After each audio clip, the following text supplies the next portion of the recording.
Good afternoon, everybody. No, wait.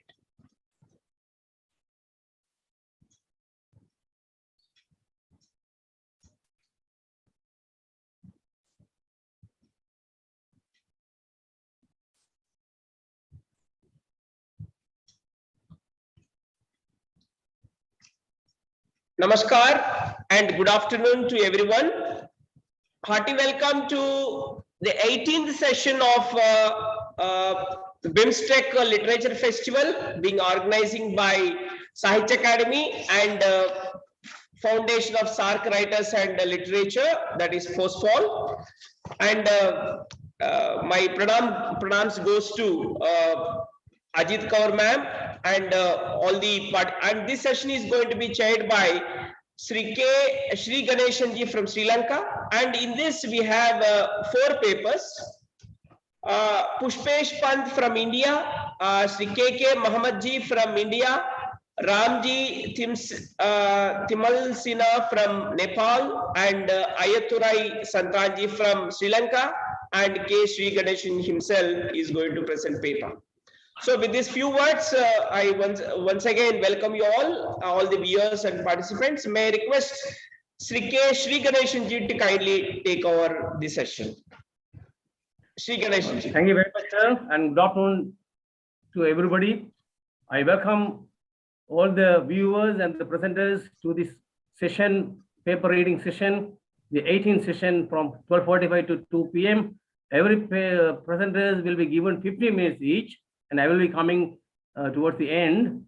I would like to once again welcome the speaker from India, Mr. Pushpesh Pant, Mr. KK Mohammed from India, Mr. Ramji Timal Sina from Nepal, Ayatra Sandhan from Sri Lanka, and myself. Thank you very much for the chance given to me. I would like to thank Madam Ajit Kaur for the coordination and organizing this festival throughout. May I begin the session with the paper by Mr. Pushpesh Pant, India. I think he's Pushpesh Pant, KK Muhammad ji and Ramji Timal Sina are yet to join. You can ask, I think, Santan Ayathorai ji from Sri Lanka to present the paper. Okay, so then we will start with the presenter from Sri Lanka, senior writer from Sri Lanka, a Tamilian living in the northern part of Sri Lanka. May I have the power sharing, please? I would like to show some slides on Mr. Sandhan's writing. Is it possible? No, not now. At the time of your presentation, I think Pushpesh Pant is joining. Okay. Pushpesh Pant, because we already started with the introduction. Okay, no problem. You can start as you wish. As you wish. So Pushpesh Pant is online. Yeah. Just now he joined. Pushpesh ji, welcome. Pushpesh ji. Okay. So Pushpesh ji, namaste. Namaste. You can ask Pushpesh. Welcome to Pushpesh Pant. Yes, sir. Then we would like to invite you to present your paper to the 18th session of our short literary festival. Thank you very much, sir. I must apologize for trouble getting logged into the meeting, but I shall waste no more time. And thank you very much for inviting me. In the time allotted to me, I think the time is not enough for a proper paper, but I would like to share some of my thoughts on what I wanted to share with the audience. That was on the South Asian novel. Two persons are absent. You can take more time. Thank you. It is very kind of you. But what I want to do is to share my thoughts on what I think is important for this gathering, thoughts on the South Asian novel. A little bit louder, please. Louder, and there are some other noises also. Please cut it off. There are no other noises in the room because I'm in a room where the door is closed. Okay. No problem. Go ahead. I put the volume at the peak. what I wanted to share with the audience is that when one hears of the South Asian novel, I get a little intrigued because one talks of novels which have won prizes, which have become internationally recognized. Let us begin with something like Salman Rushdie's Midnight's Children. It created a sensation. It won the Booker.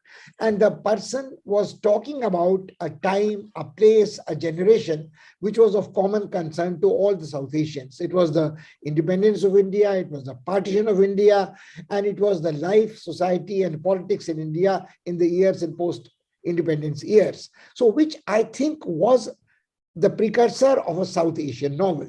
And since then, you have other novels which have been written in South Asia, but I have a problem with that. I think they are written in India, they are written in Pakistan, they are written in Sri Lanka, they are written in Nepal, and one lumps them in the category of the South Asian novel, while the reader's interest in them is because of the political milieu which they are rooted in. Take, for instance, Arundhati Roy's God of Small Things, again a Booker Prize winner, but you talk in the context of a writer, a novel, a country, the milieu. There is not too much of South Asian commonality or concern in this. Then I have novels written by Salman Rushdie, who was of course a Pakistani novelist, and you have Mohsin Khan and you have Nadeem Aslam. I particularly have been moved by the writings of Nadeem Aslam, whether it is The Blind Man's Garden, whether it is The Map for Lost Lovers, whether it is The Golden Legend. You have this person talking about Pakistan, and you have very interesting resonances to the South Asian situation. Now, Pakistan, of course, as the world knows, is an Islamic country. There should be no caste there. But when Nadeem Aslam talks of a particular context in Maps for Lost Lovers, you encounter the reality of caste even in Islamic society. Now, this, I think, post-partition, the social ills of caste system did not end up even in a country which was a Islamic society, Islamic Republic, and so on. And then you have most of his books deal with the conflict in Pakistan between armed forces and civil society. He talks in terms of Afghanistan, the civil war in Afghanistan, the foreign interventions in Afghanistan, the Pakistan deep state's connection with Afghanistan, and people having their love affairs, people trying to meet their children, siblings, etc., and go to Afghanistan. So he recreates the transformation of Afghanistan, and which again is a subject of common concern, because if we come back to India, there was a time when we thought that Pakistan was quite the opposite of what India was. It was not secular, it was deep state, it was run by army, it was authoritarian, and all these kinds, and we did not think in terms, except a few people like this great lady Ajit Kaur, who's been working tirelessly about the South Asian identity and the South Asian commonalities. I mean, I've had the good fortune of having been invited by her to a conference in Nepal, where she always is trying to underpin the threads of unity, weave a mosaic out of it, a tapestry.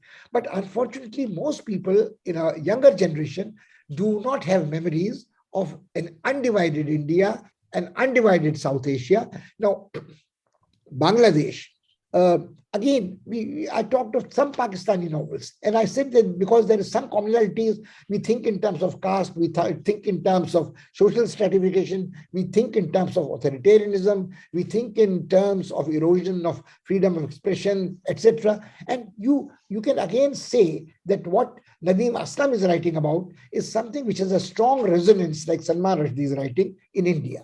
Now, my problem with this is, before I proceed to other issues which intrigue me, is that all these are diasporic authors, except Arundhati Roy, who stayed in India. Salman Rushdie has, ever since the fatwa on his head was put, has lived in hiding. He has written other novels, he has written other more controversial stories, etc. But the point is that his seminal novel was written as a diasporic Pakistani staying abroad.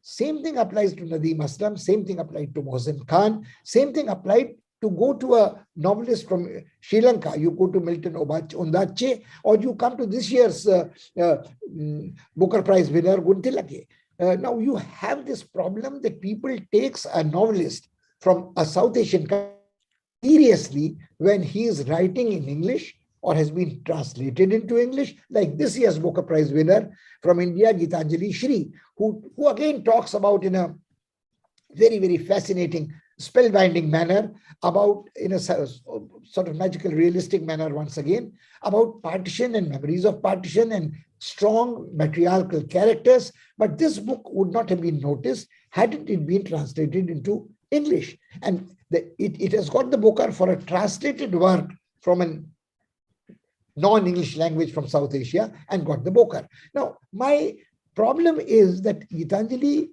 is a writer rooted in India, writing in India. But the novel only gets noticed as a major South Asian voice when it is translated into English and wins a major award. The same would apply to Milton Odache's writing or Gunatilke's writing. So it is a very interesting discussion. You take something like Manjushri Thapa in Nepal, a very, very powerful writer. But she again is a diasporic Nepalese staying. She's described on the net as a Canadian Nepalese, or you could call it Nepalese Canadian, and writes in English, writes journalistic work, writes fiction, and you try to sort of negotiate the distance between fiction and non-fiction and try to get an insight into what is happening in Nepal. Now, let's briefly touch on Bangladesh. I came across accidentally a very good novel by Shahid Zahir, and it was Abu Ibrahim's Mrityu. And it was a fascinating novel which was written by a senior civil servant. It talked of the post-liberation Bangladesh and the reality thereof, where again, there were similarities about corruption, about politicians, about memories of a Holocaust, which people nourish differently. And they lived their lives, minorities and majorities, together, and from slum areas to posh areas. And it sort of became interesting because one was again making comparisons that how Dhaka has similarities with the city of joy, or maybe the city which is depicted in Shantaram, another fictional novel written not by a South Asian, but by an Australian. Now, my concern is when we talk of these things and we talk of South Asian novels, are we not becoming prisoners to what has been imposed on us, that the West thinks in its discourse that these things are important? Authoritarianism versus democracy, freedom of expression, speech, communal harmony, and things of that kind. And you suddenly have this problem of what about the vernacular languages in, say, a country of South Asia, South subcontinental dimensions like India? What about novels being written in Marathi? What about novels being written in Urdu? Take, for instance, Shamsur Rahman Farooqi's Kai Chaand Sare Asman, or the English translations which he has done himself. And also people like, Shukla's Diwal Mein Khidki Rehti Thi. Or you could go back to a Tamil novel, you could go back to a Kannada novel, and are these voices finding a audience and being treated as part of South Asian writing?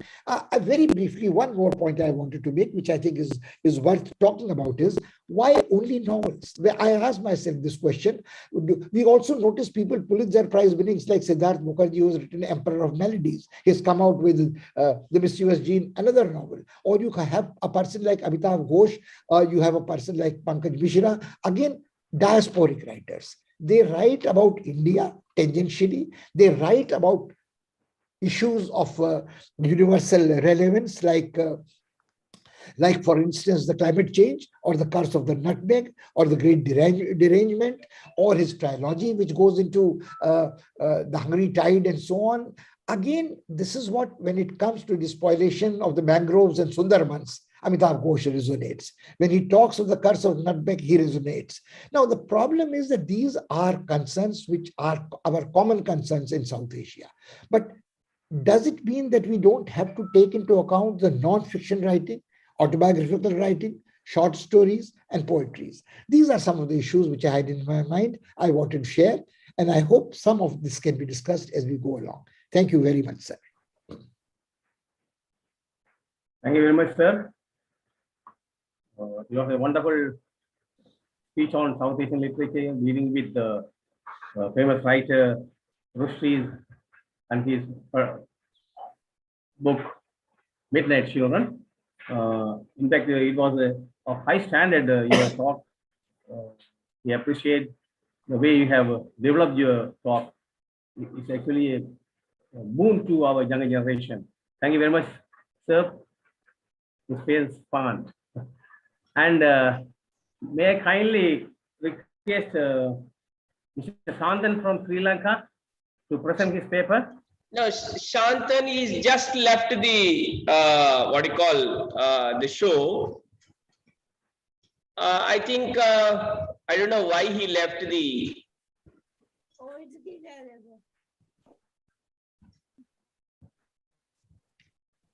He left the. I think Shri Ganeshanji, I think you can present the paper. Meanwhile, because he's yet to join. Yeah, then I will start. So my paper is on post-colonial Babuji. literature. Babuji, let But- Pushpesh finish his Okay. paper. Shall I Babuji, continue? Ji, ma'am. let Pardon? Pushpesh finish his paper. Kya, ma'am? Yeah. Shall I continue? Yeah, please continue. Babuji, Ma'am.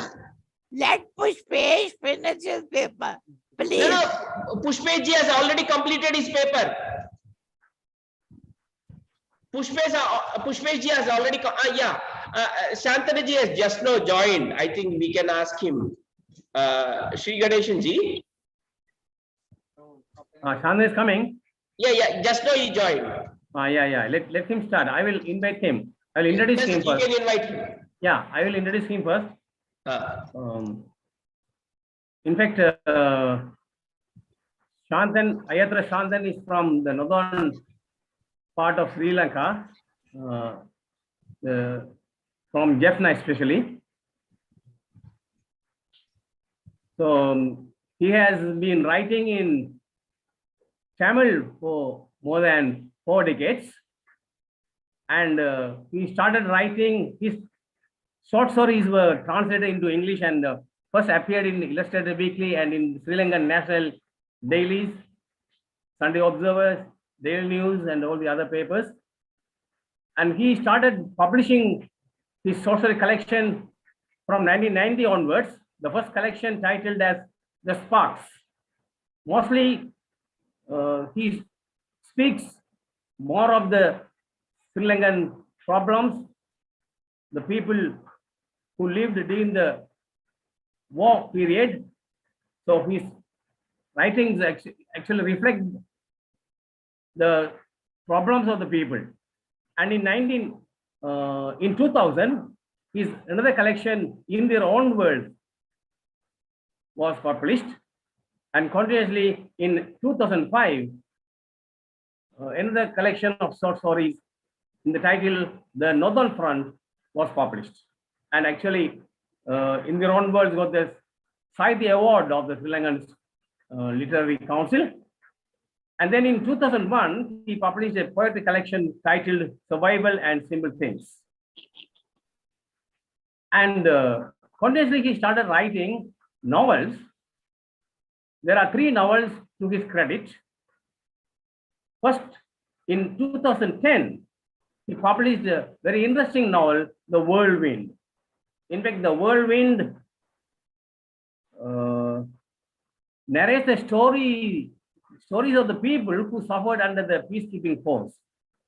And then in 2015, his second novel, under the title Rails Run Parallel.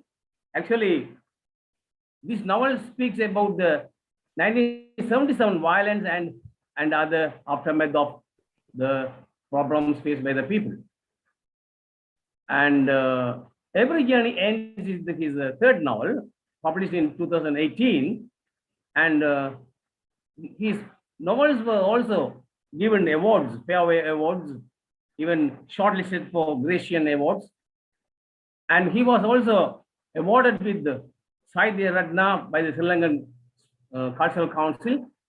And of course, he received the State Award of the Indian government in 2017, and he was invited as a guest to visit the country's scholars and writers. He visited many states in 2018, I think. So may I kindly call upon Mr. Shantan to deliver his talk and present his paper. Mr. Ayadra Sandan from Sri Lanka. Thank you, sir. Can you hear me? Yeah. Okay. Good afternoon, everybody. My greetings to all of you, the organizers, the co-participants, and the viewers. First and foremost, I wish to pay my respects to the Sahitya Academy, to whom I will forever be grateful for the highly coveted Premchand Fellowship they awarded me in 2019, and also for the wonderful honor given to take part in the International Literary Festival in view of the Azadi Ka Amrit Mahotsav in June this year held in Shimla. Regarding the first of all, even though I have been receiving Madam Ajit Kaurji's invitations to join in the annual Illuminated Festival for about 15 years, I have only ever been fortunate enough to do so once on Zoom. I hope to see you next time, Madam, in the next year. Now to my paper. It's titled Internationally Renowned English Writers Hailing from Jaffna. The name Jaffna indicates a city, a district, and a peninsula as well in the northernmost part of Sri Lanka. Situated only at a distance of 25 miles across the Pork Strait from Tamil Nadu, the people of Jaffna are also Tamilians who speak the same language and share the same culture as their brethren from the mainland. Jaffna has a history of its own, and the kingdom of Jaffna was defeated by the Portuguese only in the 16th century. No wonder Tamil literature too flourished in the fertile soil. Apart from having interactions with Tamil Nadu, there were strong mutual contacts with the southern Sinhalese brethren, and even attempts to translate some Sanskrit classics as well. The translation of Raghuvamsa by Prince Arasagesari of the 16th century is a good example. With the introduction of the English language and the English medium education during the rule of the last and the comparatively lenient colonial powers, the British, people started having access to the wealth of English literature, in addition to their own rich vernacular ones.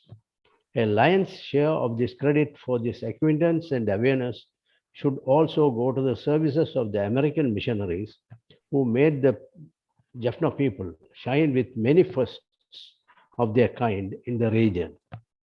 All those bore fruit soon, including in the field of creative writing in English, and there arose literary stars shining from time to time. In this paper, I would like to mention very briefly the poet Thambi Muthu, the short story writer Alagu Subramaniam, the playwright Ernest McIntyre, the poet translator Indran Amirdanayagam, and the novelists Shyam Salvadurai and Anuk Arutprakasan. Poet Thambi Muthu, Mary James Thurairaja Thambi Muthu, popularly known as Poet Thambi Muthu, was born in 1915 in Achueli, Jaffna. He made a substantial contribution to the London and New York literary scenes when he migrated there at the age of 22. The establishment of Poetry London was the most significant of these.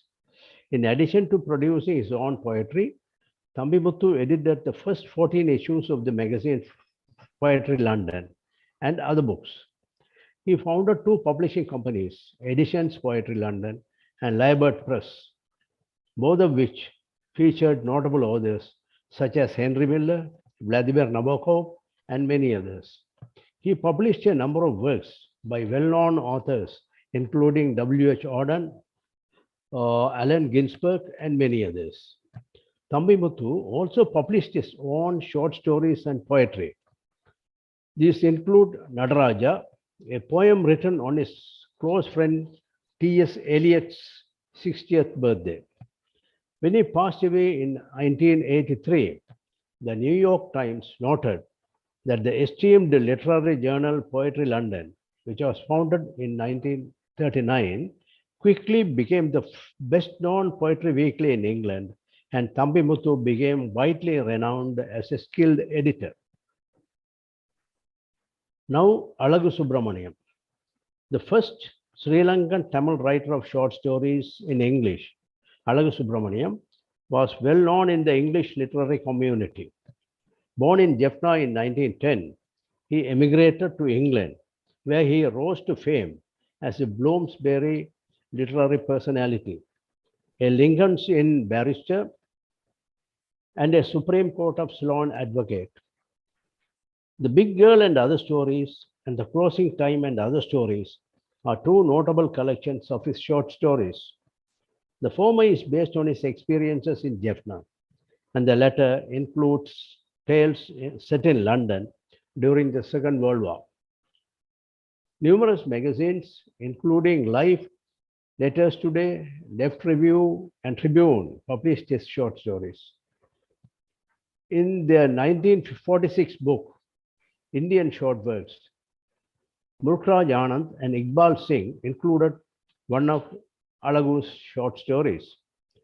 Alagu Subramaniam was associated with Swaraj House, an anti-colonial faction that split off from the British Committee of the Indian National Congress in 1942. He served as an editor and one of the magazine's founders. Now comes Ernest McIntyre. Ernest Thalayasingam McIntyre, also known as McIntyre, was born in 1934 in Tellipalai, Jaffna.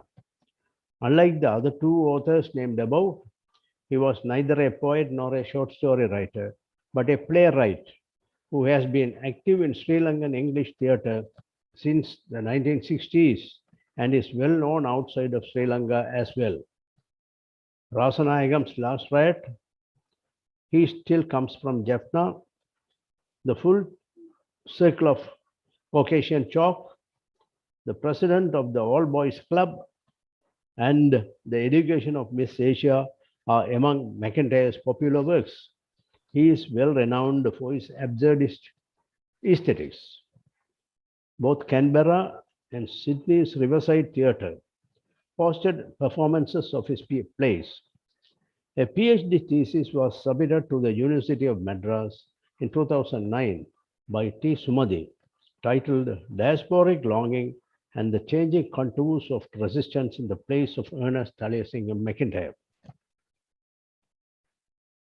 Now, Indran Amarthanayagam. Indran Amarthanayagam is not just a well-known poet, but also a writer, translator, cricketer, diplomat, and polyglot. He was born in Ceylon in 1960, the son of another well-known poet, Guy Amarthanayagam. In addition to English, Indran also writes in French, Spanish, Portuguese, and Haitian Creole. His poems in French and Spanish were published in Argentina, Haiti, Mexico, Peru, Nicaragua, and the United States. In addition to his poetry in Spanish and French, he has several publications in English to his credit, the most recent of which are The Elephants of Reckoning, Ceylon R.I.P., The Splintered Face, Uncivil War, and Coconuts on Mars. London, San Salvador, Rosario, Medellin, Lima, Grenada, Nicaragua, and Santo Domingo and Honduras were among the worldwide poetry festivals where Amarthanayagam performed. He lives now in the United States. Then we come to Shyam Selvadurai. Shyam Selvadurai, the well-known author of the book Funny Boy, was born in Sri Lanka's capital city of Colombo in 1965 to a Sinhalese mother and a Tamil father who was a descendant of a famous historical figure from Jaffna. When Shyam was 19, ethnic riots in 1983 forced his family to immigrate to Canada, where he now resides. In 1994, he released Funny Boy, which went on to win the Lambda Literary Award for Gay Fiction and the Books in Canada First Novel Award. The American College in Madurai's undergraduate English department includes Funny Boy on the syllabus under the heading Marginalized Study and LGBT Literature. A movie version of Salladurai's book, Funny Boy, was made by Deepa Mehta and published in 2020. Mehta and Salladurai won the Best Adapted Screenplay Prize at the 9th Canadian Screen Awards in 2021. The novels Cinnamon Gardens, which came out in 1998, and Swimming in the Monsoon Sea, which came out in 2005, were Funny Boy's successes. In the area of children's and young adults literature, Swimming in the Monsoon Sea won the 2006 Lambda Literary Award. His fourth book, The Hungry Ghosts, was published in 2013. Shyam Selvadurai curated the short story collection Storywala, short fiction from South Asian writers in 2004, which included pieces by Hanif Qureshi, Monica Ali, and Salman Rushdie, among others. Additionally, there is Many Roads Through Paradise, an anthology of Sri Lankan literature edited by him and released by Penguin India in 2014. The US, UK, and India, as well as France, Germany, Italy, Spain, Sweden, Denmark, Turkey, and Israel, have all produced translations of Shyam's works. Finally, Anup Aruprakasam, the novelist from Sri Lanka, Anup Aruprakasam, born in Colombo in the year 1988, is originally from the north of the island. In 2016, he released his first book, The Story of a Brave Marriage, which has now been translated into French, German, Czech, Mandarin, Dutch, and Italian. The book, which takes place in 2009 during the last phases of the Sri Lankan Civil War, was shortlisted for the German International Literature Prize and the Dylan Thomas Prize, and received the DSC Prize for South Asian Literature. A Passage Note, his second book, was released in 2021, last year, and made way for the Booker shortlist. Thank you. Thank you very much, sir. You were able to give more information about the Sri Lankan writers who has been writing in English, beginning with Raghuvamsham by Arasakesari, and then Thambi Muthu, Alagu Subramaniam, McIntyre, Indran, Shyam Selvadurai, and Anup Aruprakasam. Thanks a lot for this kind of short introduction to all these writers from Sri Lanka. May I begin my talk? That will also speak about Sri Lankan literature. At the same time, I may continue to speak about post-colonial literature. Sri Ganeshan ji, you want to have the screen sharing? Better, if possible, I can share it. Why not? Why not? If you are sending, if you are presenting paper with PPTs, certainly I am sharing you. Kindly. Yeah, I am on PPD. Yeah, I'm sharing. I'm sharing. I think you must have got the message.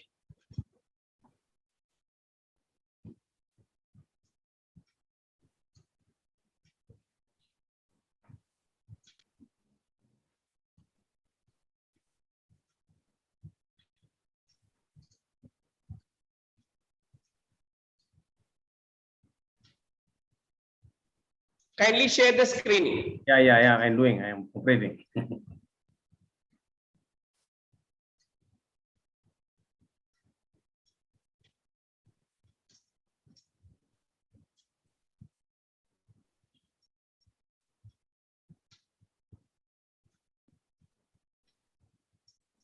Is it visible? Yeah, I am yet to, it is not visible. Just one minute.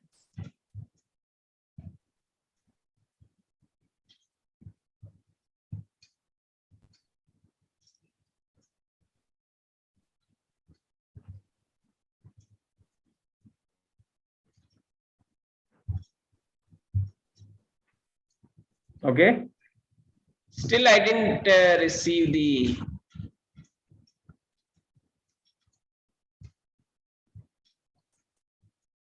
Yeah, now it's visible. Oh, fine. So introduction to post-colonial literature. Post-colonial literature is a new term for combat literature. Anglophone South Asian literature could be accommodated within the umbrella term titled post-colonial literature and could be renamed as literature in English and literature in other languages translated into English. Rajini Tagore Srinivasan observes, in literary studies, global Anglophone and world are relatively new disciplinary configurations. Global Anglophone stands for what was post-colonial or formerly known as Commonwealth. Under the banner literature in English, there could be two major divisions, namely those originally written in English by writers from the Commonwealth countries and those translated from other languages of diverse ethnicities into English. Social and political problems of a colonized country have become the themes of the pieces.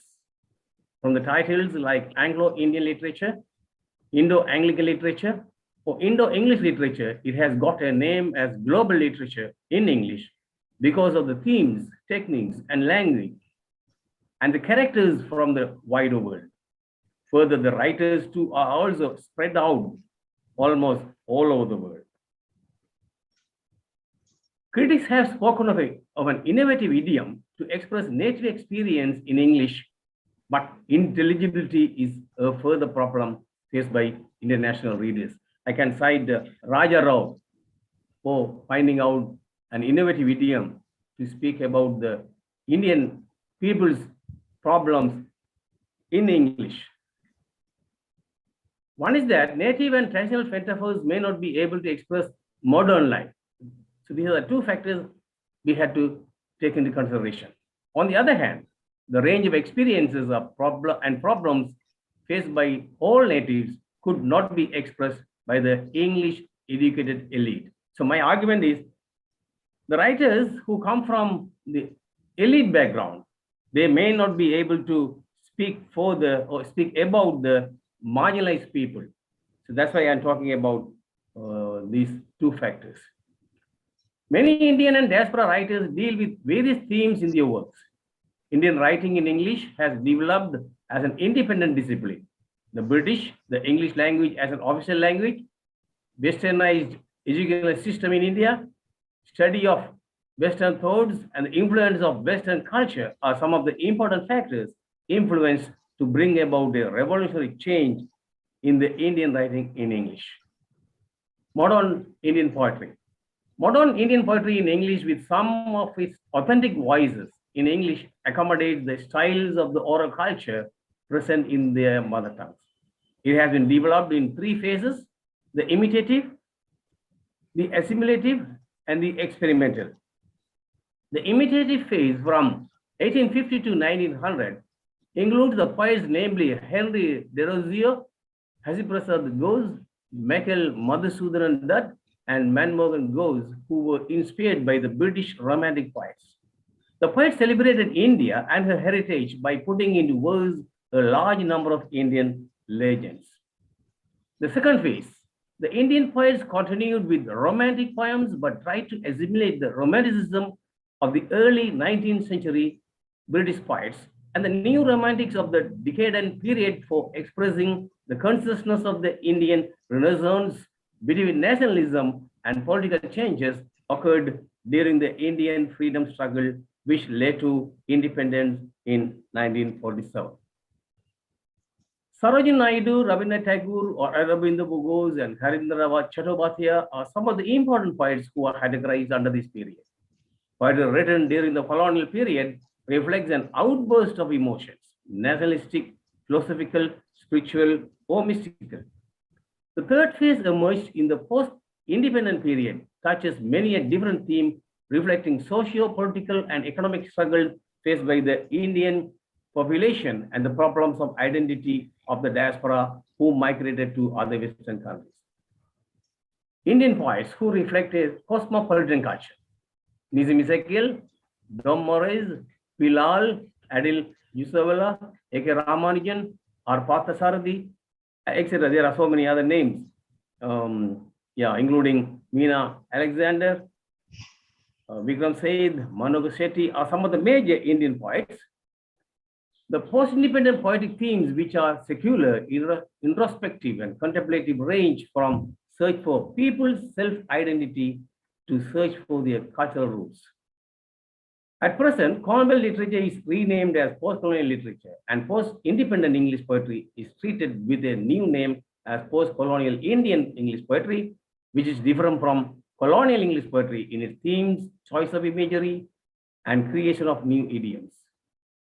Reacting against the colonial Indian English poets, the post-colonial poets who followed the contemporary British and American poets gradually gave up the tradition of following them and opened a new path of responding to the social crisis of the Indian populace, thus becoming more realistic to the Indian way of life. A study on the translation of Indian English poetry from various Indian languages would provide a bigger opening to see the reality. Literary texts of diverse ethnicities would provide a chance for the researchers to look into the issues expressed in the text, and they could also check whether the idiom is kept in those pieces as they got translated in English or lose the meaning and identity of the very same people. A study with wider perspective accommodating translations of literature from various languages of different ethnicities would be useful to see how translations are able to retain the local imagery of the idiom in the text. The limitation of this paper is acknowledged as it is confined to the Sri Lankan Tamil poetry in English. As found in literary pieces from other Commonwealth countries like India, Pakistan, Bangladesh, Nepal, Nigeria, Sri Lankan Tamil poetry in English too deals with many a theme. This paper confines itself to poetry in English from Sri Lanka. Literature has been written in English in Sri Lanka for many years since the advent of the British colonial rule, but it has made much impact only after it recorded the youth unrest of 1971 and the ethnic violence of July 1983. Many changes have occurred in the social, economic, and political fields since then.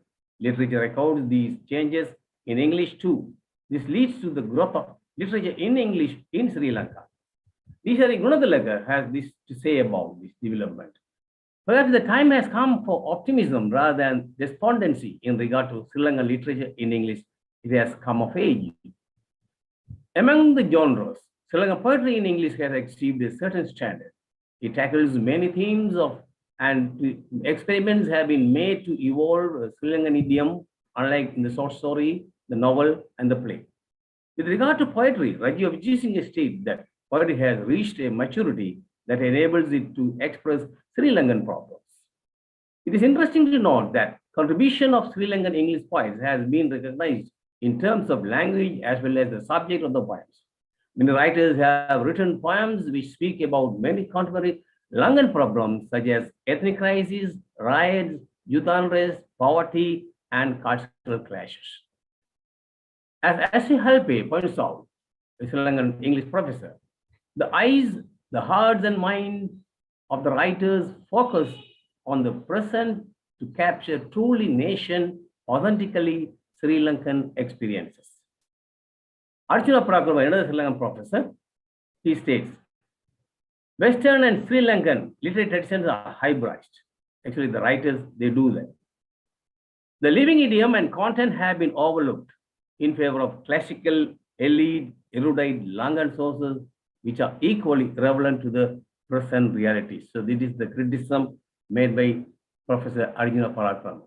Emergence of a new poetry in the 70s and 80s. In the 60s, Godfrey Gunadalaga surveyed negatively the possibility of writing creatively in English. But this concept was refuted with the emergence of a new poetry in the 70s and the 80s. Kamala D. Ebru points out our inability to create our own vital metaphor due to the fact that the English language has not been used for all experience of Sri Lankan life. It is in a way true as the English-speaking Sri Lankans don't use the language for all purposes. Therefore, it is difficult for a writer from the English-speaking class to create his own expressive medium with the local flavor and idiom using Sri Lankan imagery. In this background, Sri Ganesan recommends the translation of the best writing that emerged in the indigenous languages while assimilating the imagery inherited from the legacy of colonial rule with local ones. So the famous writer from Sri Lankan literary scene, known as Amarasegara, a prominent single writer, states, remember, all great artists such as Boris Pasternak wrote in their indigenous languages. They talk to the hearts of their immediate audience. You cannot arouse the same pathos with a second language. So that is a great result. Translations to get the whole effect of human experience. So that is the argument given. Therefore, one can come to the conclusion that pieces written in indigenous languages had better be translated to get the whole effect of human experience. So there are other things. Professor Karanayam, who translated many Sri Lankan pieces, he says, translations are never a value-neutral activity. Although the translations in this anthology were undertaken by several scholars, a common expectation was to make the Tamil experience intelligible to a non-Tamil speaking audience. A conversation between cultures is not possible unless the host audience is met at least halfway. So actually, it was the introduction given to a collection of books, Translated World. So I can simply skip some areas. You can even translation of Rabindranath Tagore's Gitanjali marks the beginning of the modern phase of translation of Indian poetry into English. Yes, and I can code some problems, but to save time, I am just skipping those things. So my main point is to make the translations available for the people. And it is noteworthy to turn to our attention to what Core 2010 declares about translation of or regional poems related to our discussion. In translation, which is transcultural transcreation, the translator faces the hardest of challenges to transform the elements of the target language to induce and evoke the emotional response in the reader, just as the words in the source language do. So with that note, I would like to wind up my paper reading, because my point is we should be able to get the translations of the original pieces of written by the original writers in various languages of the South Asian countries, which could in fact reflect the real people's problem. So that is my stand. So with that light note, I would like to thank the organizers for giving me the opportunity to share the session and make a presentation on literature in English. Thank you very much, sir. Thank you, madam. Just 1 minute.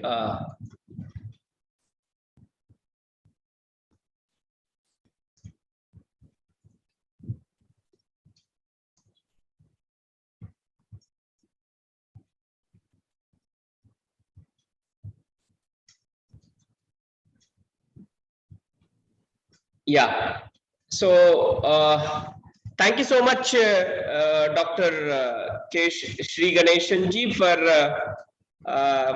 explaining the theme of the paper through PPT and chairing the session. And with this, this 18th session of FOSWAL BIMSTEC Literature Festival has come to end. I sincerely thank on behalf of K. Srinivas Rao ji, Secretary Sahitya Academy, and Ma'am Ajit Kaur Ma'am, President FOSWAL, to all the participants and the chair, Dr. K. Sri Ganesan ji from Sri Lanka, Pushpesh Pant ji from India,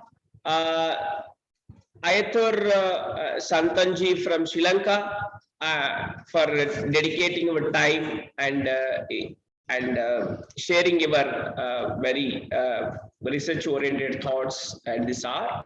And with this session, and I also sincerely thank all the viewers for making their attention towards this session. With this, this session has come to end.